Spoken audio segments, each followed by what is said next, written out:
All right, I've got 6 o'clock. We'll go ahead and get started. Give y'all a second to get situated. Bishop, would you please lead us? Sure. Personally, Father, Lord, we thank you for once again being able to serve this great community. We look forward, Lord, to the outstanding year that you have before us, and we thank you for the latter year. In Jesus' name, amen. Amen. I pledge allegiance to the flag of the United States of America and to the republic for which it stands, one nation, under God, indivisible, with liberty and justice for all. Thank you all. Good evening. Welcome to the January 18th Jacksonville City Council meeting. It is just after 6 o'clock. Roll call, please. Councilmember Dietz. Bolden. Here. McCleary. Here. Sansing. Here. Ray. Mashburn. Moss. Twitty. Here. Kinman. Here. Raines. Here. Mr. Mayor. Councilmember Dietz is entering now. He's late. Lock him late. And yes, I am here. So That's how superstars are. They come in. we have a quorum, so we are good to go. Before you've got the minutes from the December 21st meeting. Be familiarizing yourself with those. We'll accept them at the next. And this time I'll entertain a motion to accept the minutes from the December 7th meeting. Have a motion and a second. All in favor say aye. Aye. Any opposed by nay? There are none. You also have with you, or before you, the consent agenda. Entertain a motion to approve the consent agenda that was submitted to you. Motion and a second. All in favor say aye. Aye. Any opposed by nay?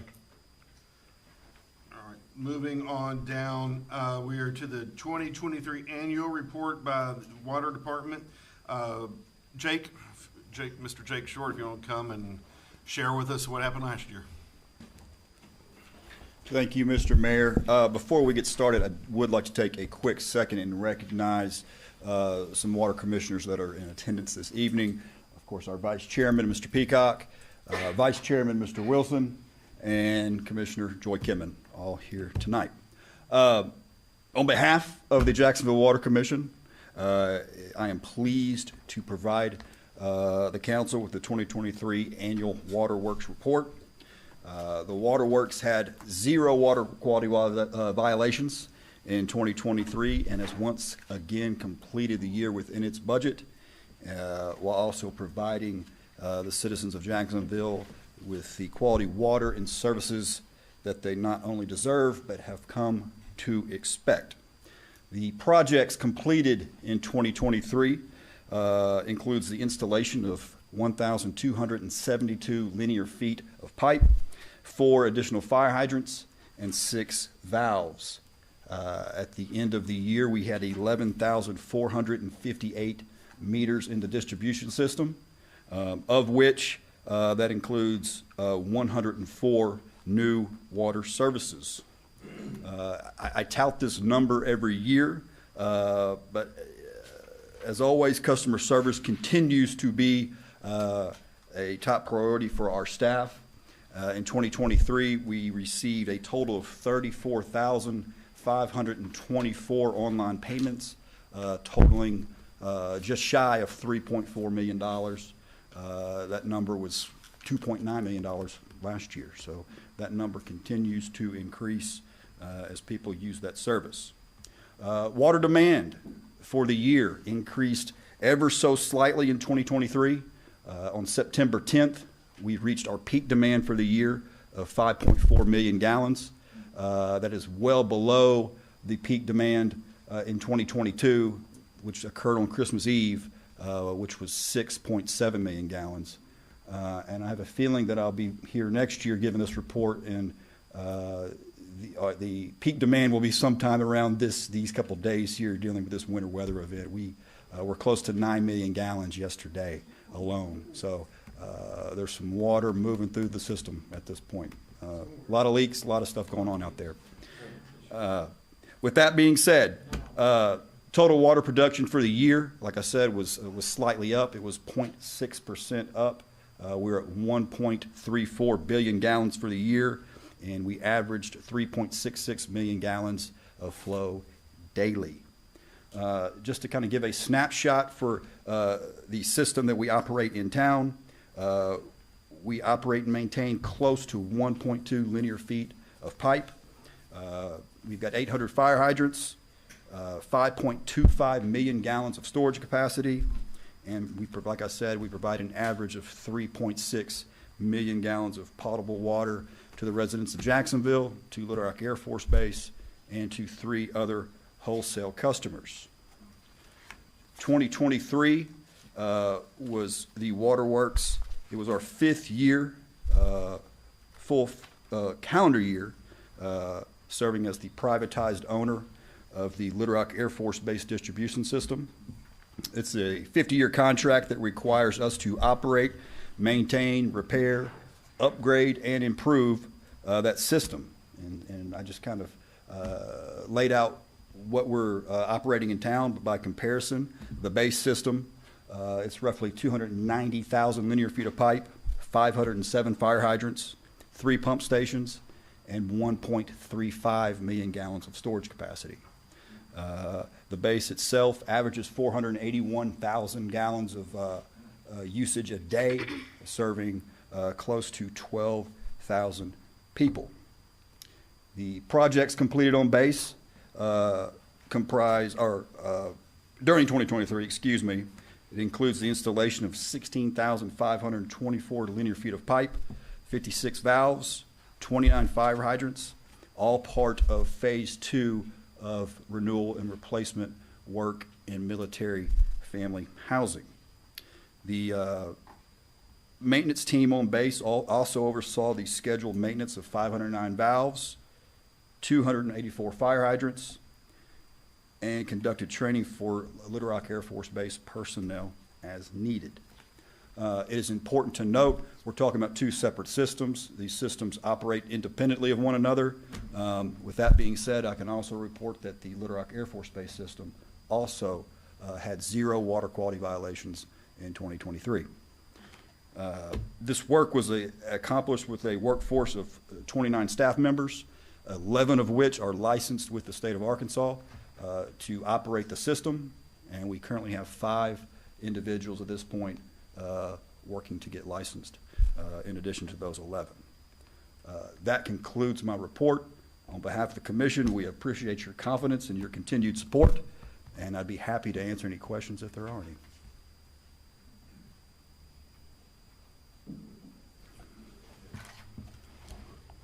All right, Jake, thank you very much. Appreciate it.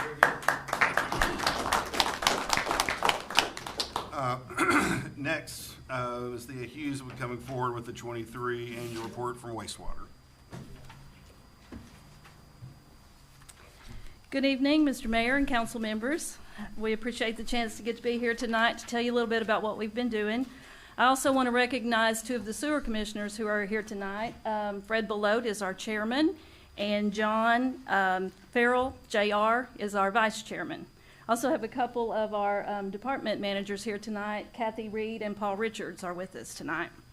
In the little booklet that I gave you, the first couple of pages, pages 3 and 4, give you a little bit of a short history about the sewer commission and the sewer plant and all the things that have happened there in just the past few years, so it's kind of a summary.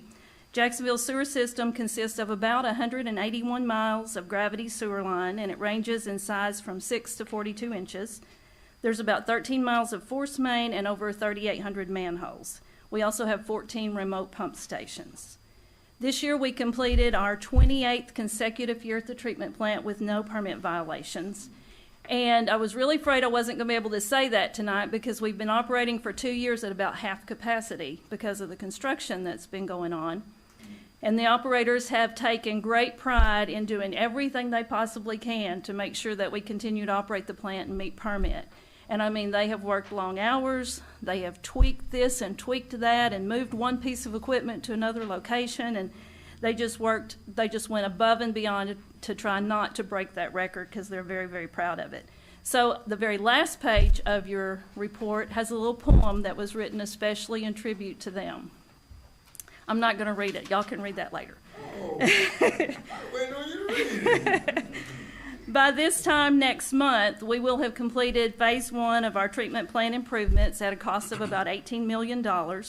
If you look on pages 10, 11, and 12, you can see pictures of some of the most significant equipment that we replaced and upgraded. And that was the biggest part of the project. But we still have phase 2 to go. We had to cut a few things out just due to funding issues and cost rising, and so we still have some more work that we need to do. We hope to get that done this year. It's currently in the design stage, and we hope to begin construction by midsummer or at least by the fall. Page 12 in the report lists all the things that we plan to do in phase 2. A year ago old estimate was about $6 million for this phase, so probably going to be like $7 million with costs the way they've come in, the way they're coming in now. And for funding for this, the Sewer Commission was approved for a 1.75% interest loan from the Clean Water Revolving Loan Fund, which is distributed by Arkansas Natural Resources Commission. We were able to get approved and get locked in at that rate, and we'll be coming to you for an ordinance to see about going forward with getting that loan. So while we were doing all the work on the treatment plant, we had 2 other large projects going on, as you know, with the moving of all the sewer lines. So we moved the sewer lines for the Loop Road Bridge overpass, and that project is actually complete. We finally got to check something off our list. Then we've moved the lines for the Highway 67, 167 road widening, and after numerous obstacles, we're getting really close to the finish line on that too. We currently only have 3 line segments left to finish. We're waiting on approval from RDOT on one of them, removal of a communications line that's in the way on a second one, and we're almost complete with the third. So we hope very soon to be finished with that project. The wastewater utility is broken down into 4 departments. Technical Services handles all our investigation, and cleaning and televising, and they oversee all the construction. And their report is on pages 5 and 6. Our Collection Systems department is responsible for repairing and replacing all the sewer line in town and taking care of all the manholes and doing rehab and constructing new lines. Their report's on page 7 and 8, so there are all the lengths of line and everything that they have done is there. And then our Operations department is responsible for operating our treatment plant, running process control tests in our laboratory, and making sure that we're within our permit regulations. They assist our industries with any kind of pretreatment that they have to do, and they maintain the plant and repair the vehicles. The plant treated over 1.8 billion gallons of water in 2023. And that report's on page 9 through 12 as well. And then we have our Administration department, which handles financial and personnel and all the clerical needs. That report's on pages 9 and 10. This year, our employees maintained licenses and upgraded licenses. We have 8 who have collection system certifications. We have 15 who have wastewater operator license, 4 solid waste license, 6 plumbing inspectors, and 12 CDL license. So our employees maintain those licenses, get a lot of training to keep all that up.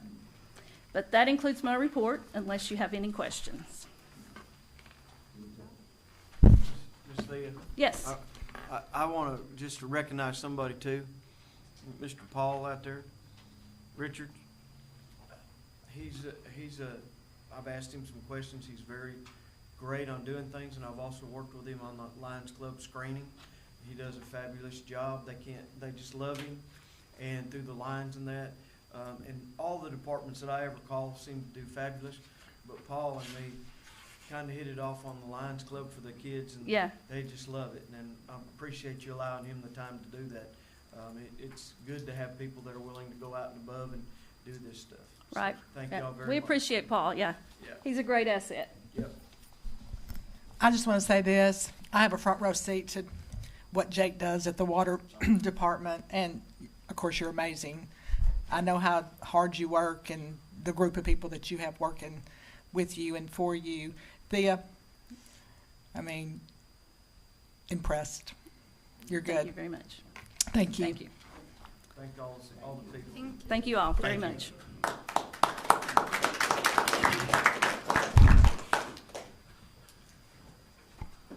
Next, we've got a request to accept bid for our new Fire Station 2.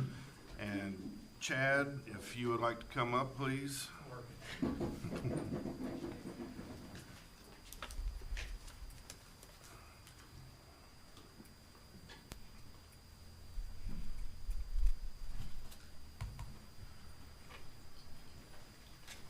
All right.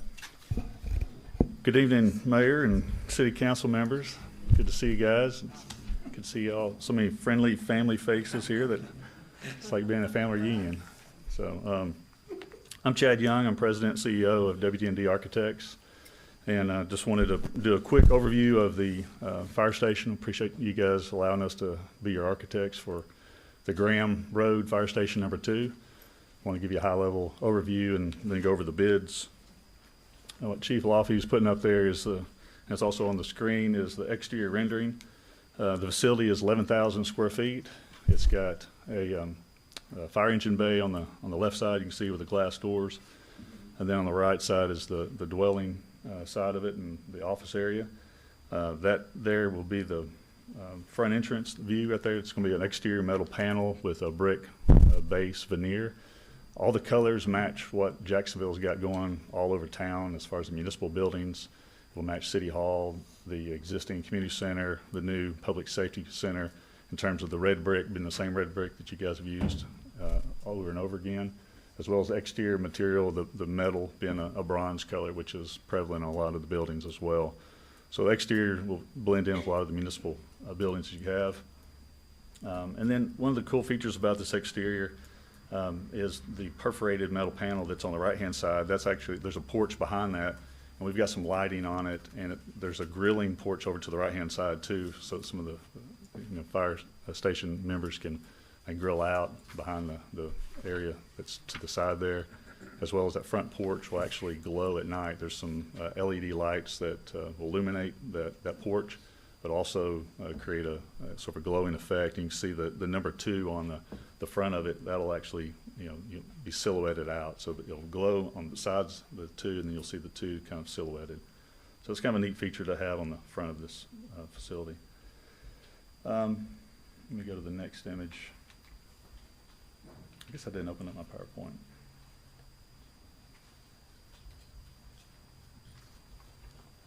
Yeah, there's the PowerPoint.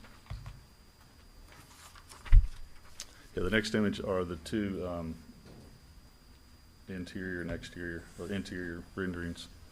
So this view here on your screen is the view of the kitchen area. It's got 3 refrigerators. So there's 2 islands in the middle. One's for coffee and beverages, and the other one's the sink island.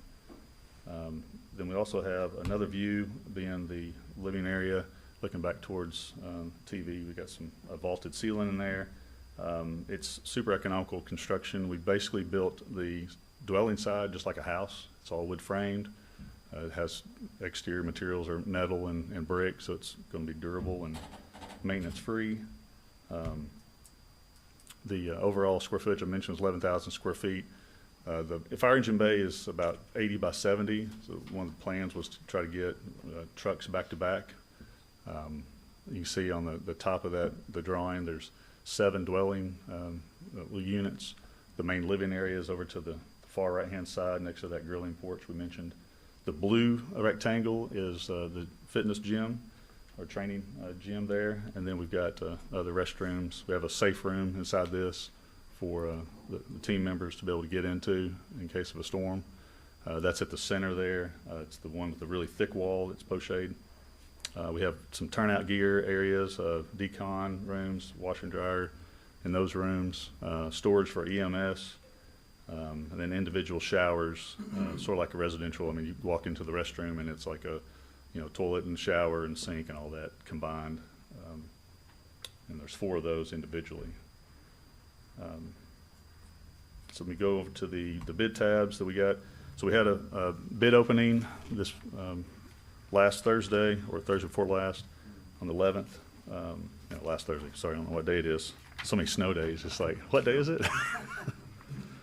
We had a low bidder, Hydco came in at $3,439,000. We had 6 bidders overall, and it ranged from 3.4 up to 3.9 million. Hydco Construction came in as the low bidder, and we recommended approval of those guys. So if you all have any questions about the fire station, design questions, or questions about the bid, just let me know. I have a question. Have y'all used this company before? We have. Familiar We've worked with Hydco, and on a recent project we did was work over at the splash pad, Splash Okay. Zone. Okay. They're a good company, reputable, done a lot of good work, so Okay. we're excited they're going to be the apparent low bidder. Thank you. Oh, no, I have a question. Once, when it goes to construction phase, how long are we talking as far as till it's done? So I think we gave them, Kevin, you remember, was it 7 months? 7 months. Yeah. 7 months. So we gave them a 7-month time frame, and they're ready to go as of like next week or so. They're ready to start mobilizing. All right, any other questions for Chad? Speak now, very much, please. Then entertain a motion to accept the bid as presented from Hydco Incorporated for the construction of Fire Station 2. We got a motion and a second. All in favor, say aye. Aye. Any opposed by no? All right, we're good. Chad, thank you. All right, thank y'all. Chief, Good to see you all. congrats. Looking forward to it. Yeah, me too. Appreciate it. We having problems? Thanks a lot, Chad. Next, Resolution 844, expressing willingness to utilize state aid street monies for an overlay project. So entertain a motion to read Resolution 844. Motion and a second. All in favor say aye. Aye. Any opposed by nay? Resolution 844, a resolution expressing the willingness of the City of Jacksonville to utilize state aid street monies for the City of Jacksonville Street Overlay Project. Any discussion, questions on that? Yeah, I have a question. Yes, ma'am. Can you just go over it, the street aid and everything Okay. plan? Adam,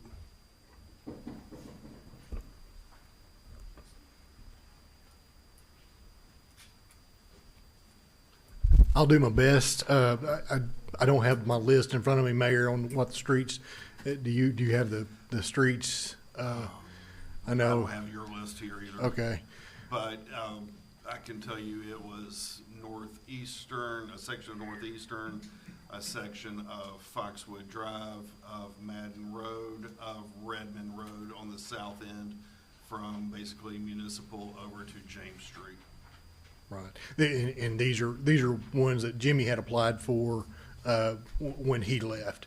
Right. Didn't know, state aid, you always apply for it. You don't know if you're going to get it. I think Jimmy said, every 3 to 5 years we would get some state aid funds. But this works out really nice for me because I can piggyback onto their bid. The nice part about the state aid is the state handles it all. So we just submit the streets that we want overlaid, and they take care of it, whether it's an overlay, full reconstruction, a leveling course.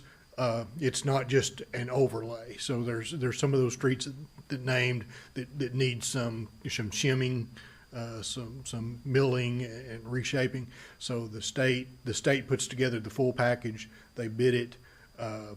They have the money. All we do is contribute if it goes over the 300,000, which we did tell them to, because they had did an estimate and they thought the streets we submitted all total were going to be, we're going to come in over the 300,000. So we had, the monies that we had last year. We did not do an overlay program with the tornado and stuff, and being my first term as Public Works Director. So this year we had set aside, to do that amount. So I believe in total it's about 2 miles worth of overlay, if I'm not mistaken, all total with those streets. So be glad to answer any questions you have. Adam, do you guys have a start time? Is this, I think it's No, I can't, like I said, this is my first round with the state aid funds. So they've got pretty much the bid packet ready. They bid early in the year. I can't remember the date, but they're going to be bidding real soon. And then there's some flexibility on when the contractor starts. So, usually your big contractors will get these type of projects. So your Rogers groups or your big asphalt companies will get these state aid projects. So, you know, usually sometime midsummer is when they're starting on these, you know, and asphalt availability. So even though they bid it early in the year, lock in the unit prices, you know, in doing this in bulk, we tend to get better prices in doing this. So. Do they contact you guys or stay in communication with you guys as far as? Yes. when I'm gonna do this project? Yeah, absolutely. Yeah, they've sent us, the mayor and I, several packets of information. They just recently sent the mayor the packet, the actual bid packet, of showing, you know, with the maps and the overlays and the typical sections and things like that. So that's, you know, this is just the next step, and we got to approve our ordinance, kind of show our resolution, and they're ready to go. They're ready to bid it out. Sure. Any other questions? Anybody who's interested, I will try to get the full list together. I've been finally kind of learned how to do some updates on our Public Works website. So I've been trying to update that as slowly as we go. I will try to actually put that on the website so everybody kind of knows what's coming up. All right, then. Love that after. Sure. Entertain a motion to approve and adopt resolution Second. 844. Have a motion and a second. All in favor say aye. Aye. Any opposed by nay? 844 is passed. Thank you, Adam. Next is resolution 843, authorizing revised Pages interlocal agreement. So entertain a motion to place 843, or to read resolution 843. Second. Motion and second. So all in favor say aye. Aye. Any opposed by nay? Resolution 843, a resolution authorizing the mayor and city clerk to enter into a revised Pulaski Area Geographic Information System interlocal agreement and for other purposes. What this is a matter of housekeeping for actual pages. It is not for us. We are already a member and a part of it. The city of Maumelle is coming on board. And so all cities who are represented have to pass a resolution acknowledging that they're fine with Maumelle coming on board.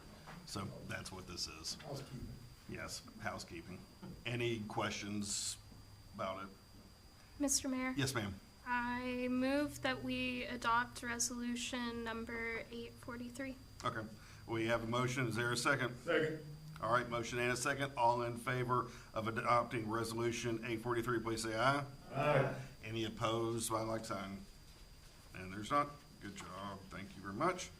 All right, now moving on to the state of the city. Before you have your packet of that. This is not, the state of the city's done. You will receive a pretty bound copy due to the holiday and then weather and offices being closed. That kind of put us behind on the actual finished production piece. So you will have that next time, but all the contents are done. It is ready. So you've got that there. We'll just, like I said, get you a prettier copy next meeting. But at this point in time, I'm going to read this and say a few words, and then we will move on from there. But council members and citizens, serving as mayor of Jacksonville for the past year has been an honor and a privilege. Holding this position of service is a responsibility that I do not take for granted. Since I took the oath of office on January 1st of 23, I've been committed to cultivating a culture of open and honest communication between the city and the citizens of Jacksonville. I've tirelessly worked to innovate new ideas and ways for this beloved city to not only grow, but to thrive. I have brought awareness to aspects of our city that had previously lacked attention. All of this and more has been for the improvement of quality of life for all of Jacksonville. None of the above would have been accomplished without the collaborative efforts between my office and our city's council members. I thank them for their tireless, selfless, and dedicated service and the duty that they fulfill towards the people and the city alike. The local government of Jacksonville, along with its citizens, can and must work together for a brighter, better Jacksonville, for a community that we can all love and proudly call our home. I undoubtedly believe that this is possible and that this is only the beginning of a flourishing future for Jacksonville. 2023 was a roller coaster of a year for Jacksonville. In the face of hardship, we stood united. Numerous homes, businesses, and facilities were destroyed by the March 31st, 23 due to the strong EF3 tornado. A large portion of Jacksonville suffered significant damage. In the midst of this crisis, I saw restoration and hope, compassion and humanity.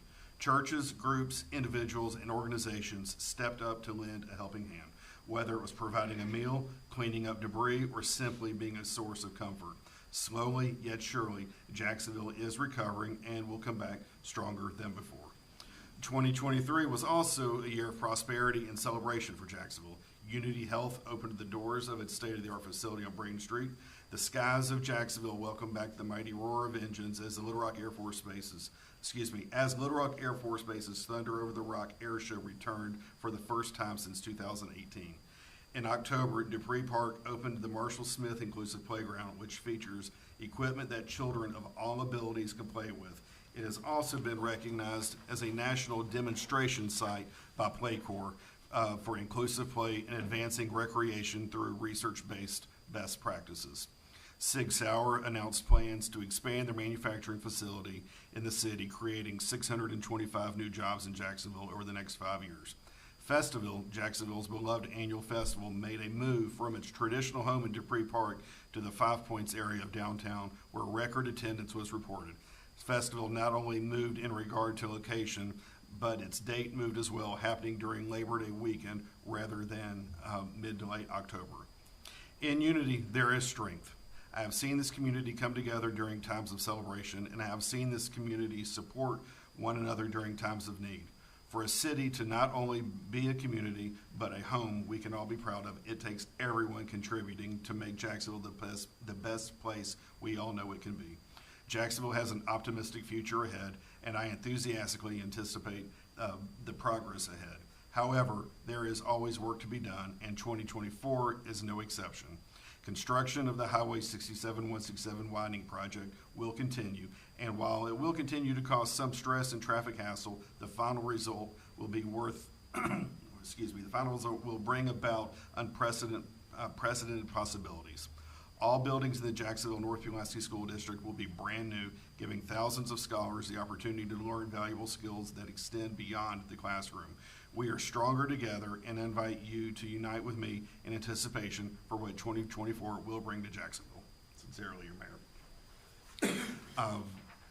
Wanted to share with you just briefly, and we will get out of here in just a second, but through the work that was done in securing the city budget that we voted on, or y'all voted on last month, some good news, ray of hope in an area that we've been striving to work on.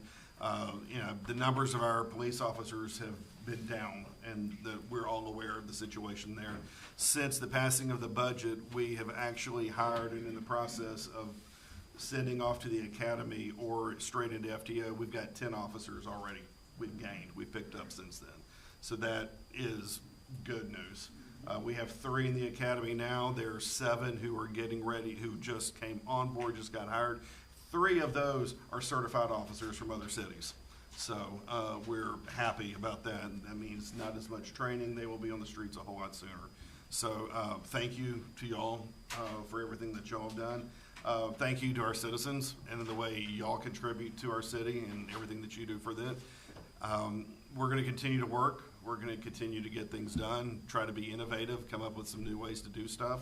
But thank you for all that y'all do in every role that you fulfill. So thank you all very much. Any new business tonight or old business to discuss? If not, entertain a motion to adjourn. We have a motion. Second. We're adjourned. Thank y'all very much.